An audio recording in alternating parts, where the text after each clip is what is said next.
अध्याय 1। हमारे चारों ओर वीरता के अवसर हैं। मिस्टर हंगरटन, उनके पिता, वाकई इस पृथ्वी पर सबसे असंवेदनशील इंसान थे। एक फूले फूले, पंखदार, बिखरे बिखरे कॉकटू जैसे मनुष्य, स्वभाव से बिल्कुल भले, पर पूरी तरह अपनी ही मूर्खतापूर्ण दुनिया में डूबे हुए। अगर कोई चीज मुझे ग्लेडिस से दूर कर सकती थी, तो वह ऐसे ससुर की कल्पना मात्र होती। मुझे पूरा विश्वास है कि वे सच में यह मानते थे कि मैं द चेस्टनट्स में हफ्ते में 3 दिन उनकी संगति के आनंद के लिए आता हूँ, और खासकर द्विधातुवाद पर उनके विचार सुनने के लिए, जिस विषय में वे अपने आप को एक विशेषज्ञ मानते थे। उस शाम 1 घंटे से भी अधिक समय तक मैंने उनकी एकरस चहचहाहट सुनी। खराब सिक्के अच्छे सिक्कों को बाहर कर देते हैं, चांदी का प्रतीक मूल्य, रुपए का अवमूल्यन और विनिमय के सच्चे मानक।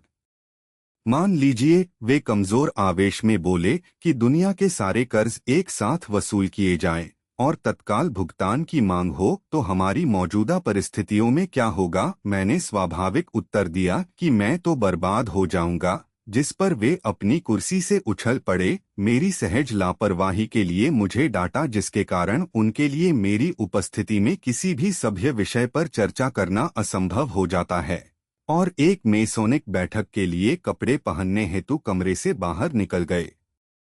अंततः मैं ग्लेडिस के साथ अकेला था, और भाग्य का वह क्षण आ गया था।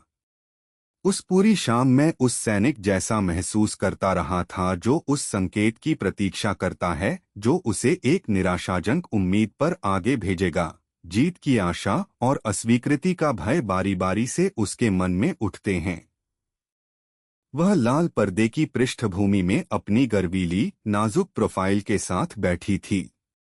वह कितनी सुंदर थी, और फिर भी कितनी अलग। हम मित्र थे, अच्छे मित्र, लेकिन मैं कभी उस सहचरता से आगे नहीं जा पाया जो गज़ेट के किसी सहयोगी संवाददाता के साथ हो सकती थी। पूरी तरह खुली, पूरी तरह स्नेहपूर्ण और पूरी तरह भावनारहित। मेरी प्रवृत्ति किसी स्त्री के मेरे साथ बहुत खुले और सहज होने के विरुद्ध है। यह किसी पुरुष के लिए प्रशंसा नहीं है।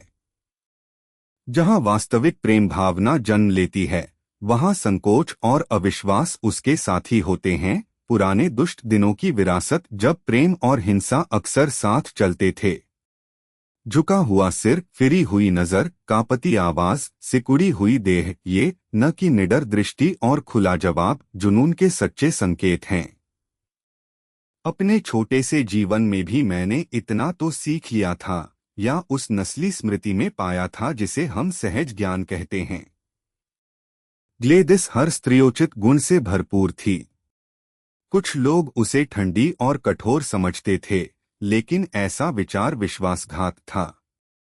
वह नाजुक तांबई त्वचा, लगभग प्राच्य अपने रंग में, वे काले बाल, बड़ी तरल आंखें, पूर्ण किंतु अनिंद्य होंठ, जुनून की सारी निशानियां वहां थीं। लेकिन मैं दुखद रूप से यह जानता था कि अब तक मैंने कभी उसे जगाने का रहस्य नहीं पाया था।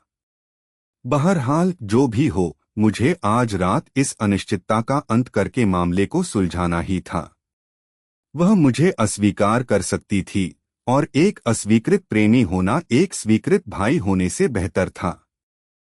मेरे विचार यहाँ तक पहुँचे थे, और मैं उस लंबी और असहज खामोशी को तोड़ने ही वाला था, जब दो आलोचनात्मक गहरी आंखें मुझ पर आ टिकीं, और गर्वीले सिर को मुस्कुराती फटकार में हिलाया गया। मुझे एक पूर्वाभास है कि तुम प्रस्ताव रखने वाले हो, नेड। काश तुम न करते, क्योंकि चीजें अभी जैसी हैं, वैसी कहीं अच्छी हैं। मैंने अपनी कुर्सी थोड़ी और पास खींची। अब तुम्हें कैसे पता चला कि मैं प्रस्ताव रखने वाला था? मैंने सच्चे अचरज से पूछा। क्या औरतें हमेशा नहीं जानती? क्या तुम समझते हो कि दुनिया में कोई भी स्त्री कभी बेखबर रही है? लेकिन ओह नेड, हमारी दोस्ती कितनी अच्छी और सुखद रही है। इसे बिगाड़ना कितने खेद की बात है। क्या तुम्हें नहीं लगता कि यह कितनी सुंदर बात है कि एक युवा पुरुष और एक युवा स्त्री आमने सामने ऐसे बात कर सकते हैं जैसे हम करते रहे हैं? मुझे नहीं पता, ग्लेडिस, देखो, मैं आमने सामने बात कर सकता हूँ, स्टेशन मास्टर के साथ भी मैं कल्पना नहीं कर सकता कि वह अधिकारी इस प्रसंग में कैसे आ घुसा, लेकिन वह आ गया और हम दोनों को हंसा गया। इससे मेरी जरा भी तसल्ली नहीं होती। मैं अपनी बाहों में तुम्हें भरना चाहता हूँ और तुम्हारा सिर मेरे सीने पर, और ओ ग्लेडिस, मैं चाहता हूँ। वह अपनी कुर्सी से उछल पड़ी जब उसे लगा कि मैं अपनी कुछ इच्छाएं प्रदर्शित करने वाला हूँ। तुमने सब कुछ बर्बाद कर दिया, नेड, उसने कहा। जब तक यह सब नहीं आता, सब कुछ कितना सुंदर और स्वाभाविक होता है। कितने खेद की बात है। तुम खुद पर काबू क्यों नहीं रख सकते? मैंने इसे बनाया नहीं, मैंने विनती की। यह प्रकृति है। यह प्रेम है। खैर, शायद अगर दोनों प्रेम करते हों तो यह अलग हो सकता है। मैंने यह कभी महसूस नहीं किया, लेकिन तुम्हें करना चाहिए, तुम अपनी सुंदरता के साथ, अपनी आत्मा के साथ। ओह ग्लेडिस, तुम प्रेम के लिए बनी हो। तुम्हें प्रेम करना ही होगा। एक को तब तक इंतजार करना होता है जब तक वह आए। लेकिन तुम मुझसे प्रेम क्यों नहीं कर सकती, ग्लेडिस? क्या मेरी शक्ल की वजह से, या क्या बात है? वह थोड़ा पिघली।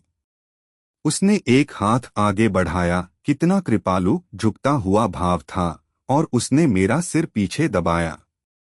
फिर उसने मेरे ऊपर उठे चेहरे की ओर एक बहुत ही उदास मुस्कान के साथ देखा। नहीं, वह बात नहीं है, उसने अंत में कहा। तुम स्वभाव से घमंडी लड़के नहीं हो, और इसलिए मैं सुरक्षित रूप से बता सकती हूं कि वह बात नहीं है। यह गहरा है। मेरा स्वभाव, उसने गंभीरता से सिर हिलाया। मैं इसे सुधारने के लिए क्या करूं? बैठकर बात करते हैं। नहीं, सच में मैं नहीं करूंगा अगर तुम बस बैठ जाओ। उसने मुझे उस अजीब अविश्वास से देखा जो उसके पूर्ण विश्वास से मेरे मन को कहीं अधिक भाता था। काले और सफेद में लिखने पर यह कितना आदिम और पशुवत लगता है। और शायद आखिरकार यह केवल मेरी ही विशेष भावना है। बहरहाल वह बैठ गई। अब मुझे बताओ कि मुझ में क्या खराबी है। मैं किसी और से प्रेम करती हूँ, उसने कहा। अब मेरी बारी थी अपनी कुर्सी से उछलने की। वह कोई खास नहीं है, उसने मेरे चेहरे के भाव पर हंसते हुए समझाया, केवल एक आदर्श। मैंने उस किस्म का पुरुष कभी नहीं देखा जो मेरे मन में है। मुझे उसके बारे में बताओ। वह कैसा दिखता है? ओह, वह बिल्कुल तुम्हारी तरह दिख सकता है। यह कहना कितना प्यारा है। अच्छा, वह क्या करता है जो मैं नहीं करता?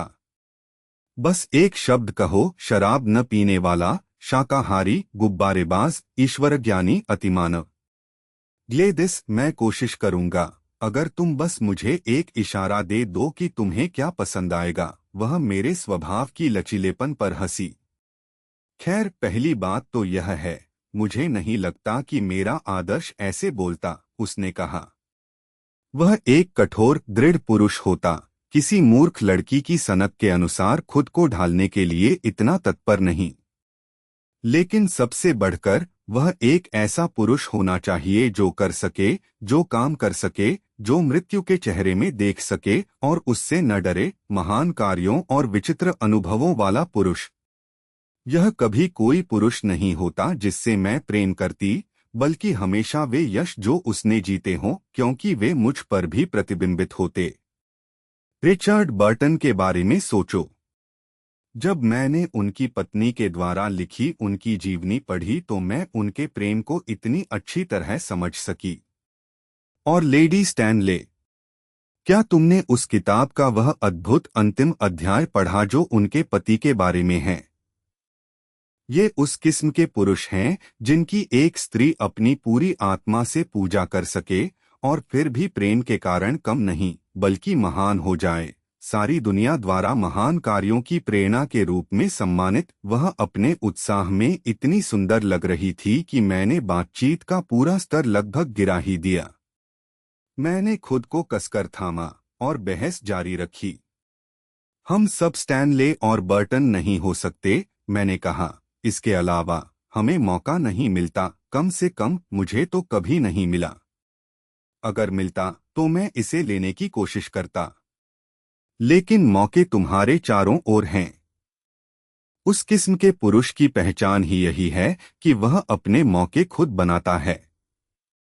तुम उसे रोक नहीं सकते। मैंने उसे कभी नहीं देखा और फिर भी मुझे लगता है जैसे मैं उसे बहुत अच्छी तरह जानती हूँ। हमारे चारों ओर वीरता के अवसर बिखरे हैं, उनका इंतजार करते हुए। पुरुषों के लिए उन्हें करना है और स्त्रियों के लिए अपने प्रेम को ऐसे पुरुषों के लिए पुरस्कार के रूप में सुरक्षित रखना है।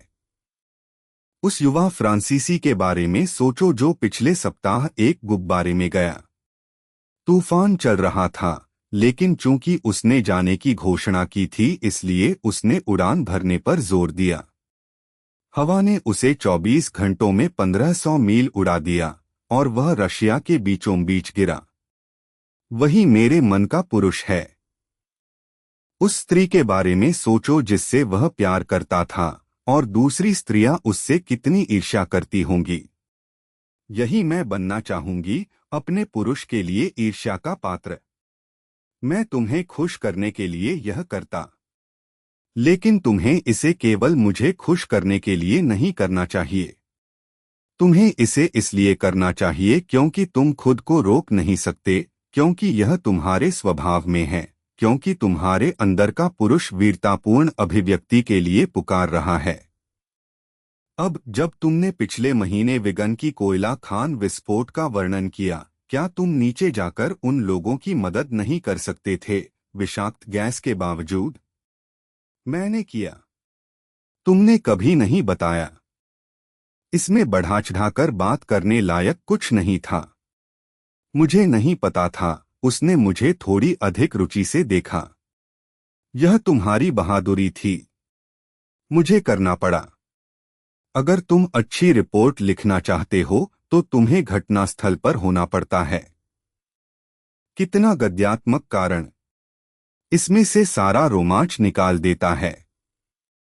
लेकिन फिर भी तुम्हारा कारण जो भी हो, मुझे खुशी है कि तुम उस खान में गए। उसने मुझे अपना हाथ दिया, लेकिन इतनी मिठास और गरिमा के साथ कि मैं केवल झुककर उसे चूम सका। शायद मैं केवल एक मूर्ख स्त्री हूं जिसके मन में एक युवा लड़की की कल्पनाएं हैं। और फिर भी यह मेरे लिए इतना वास्तविक है, इतना पूरी तरह से मेरे अपने स्वभाव का हिस्सा, कि मैं इस पर अमल किए बिना नहीं रह सकती। अगर मैं विवाह करती हूँ तो मैं एक प्रसिद्ध पुरुष से विवाह करना चाहती हूँ। तुम क्यों न करो, मैं चिल्लाया। तुम जैसी स्त्रियां ही पुरुषों को उत्साहित करती हैं। मुझे एक मौका दो और देखो कि मैं इसे लेता हूँ या नहीं। इसके अलावा, जैसा तुम कहती हो, पुरुषों को अपने मौके खुद बनाने चाहिए और तब तक इंतजार नहीं करना चाहिए जब तक उन्हें दिए न जाए। क्लाइव को देखो, बस एक क्लर्क, और उसने इंडिया को जीत लिया। बाप रे! मैं भी इस दुनिया में कुछ करके दिखाऊंगा। वह मेरे अचानक आयरिश उत्साह पर हंसी। क्यों नहीं, उसने कहा। तुम्हारे पास वह सब कुछ है जो एक पुरुष के पास हो सकता है, युवावस्था, स्वास्थ्य, शक्ति, शिक्षा, ऊर्जा। मुझे खेद था कि तुमने कुछ कहा। और अब मैं खुश हूं, इतनी खुश, अगर इसने तुम्हारे अंदर ये विचार जगाए। और अगर मैं करूं, उसका प्यारा हाथ मेरे होठों पर गर्म मखमल की तरह अटिका। एक शब्द नहीं, श्रीमान। तुम्हें आधे घंटे पहले शाम की ड्यूटी के लिए दफ्तर में होना था, लेकिन मेरा दिल नहीं मान रहा था कि तुम्हें याद दिलाऊं। किसी दिन शायद, जब तुम दुनिया में अपनी जगह बना लो, हम इसके बारे में फिर से बात करेंगे। और इस तरह यह हुआ कि उस कोहरे भरी नवंबर की शाम में कैम्बरवेल की ट्राम के पीछे भागता हुआ खुद को पाया। मेरे दिल में एक गर्म लौ जल रही थी और दृढ़ संकल्प था कि एक भी दिन और नहीं बीतेगा इससे पहले कि मुझे कोई ऐसा कार्य मिल जाए जो मेरी प्रिया के योग्य हो। लेकिन कौन इस पूरी विशाल दुनिया में कौन कभी उस अविश्वसनीय रूप की कल्पना कर सकता था जो वह कार्य लेने वाला था, या उन अजीब कदमों की जो मुझे उसे करने की ओर ले गए। और आखिरकार यह पहला अध्याय पाठक को मेरी कथा से संबंधित नहीं लगेगा, और फिर भी इसके बिना कोई कथा नहीं होती, क्योंकि जब एक पुरुष इस विचार के साथ दुनिया में निकलता है कि उसके चारों ओर वीरता के अवसर हैं, और दिल में जीवंत इच्छा के साथ कि जो भी उसे दिखे उसका अनुसरण करे, तभी वह जानी पहचानी जिंदगी से मेरी तरह निकल पड़ता है और उस अद्भुत रहस्यमय धुंधली भूमि में आगे बढ़ता है जहां महान साहसिक कार्य और महान पुरस्कार हैं। तो देखिए मुझे डेली गज़ेट के कार्यालय में, जिसके स्टाफ में मैं एक सबसे नगण्य इकाई था, इस दृढ़ संकल्प के साथ कि उसी रात यदि संभव हो वह खोज मिले जो मेरी ग्लेडिस के योग्य हो। क्या यह कठोरता थी, क्या यह स्वार्थ था कि उसे मुझसे अपनी महिमा के लिए जोखिम उठाने को कहना चाहिए? ऐसे विचार मध्य आयु में आ सकते हैं, लेकिन कभी नहीं आते उत्साही 23 वर्षीय के पास जो अपने पहले प्रेम के बुखार में है।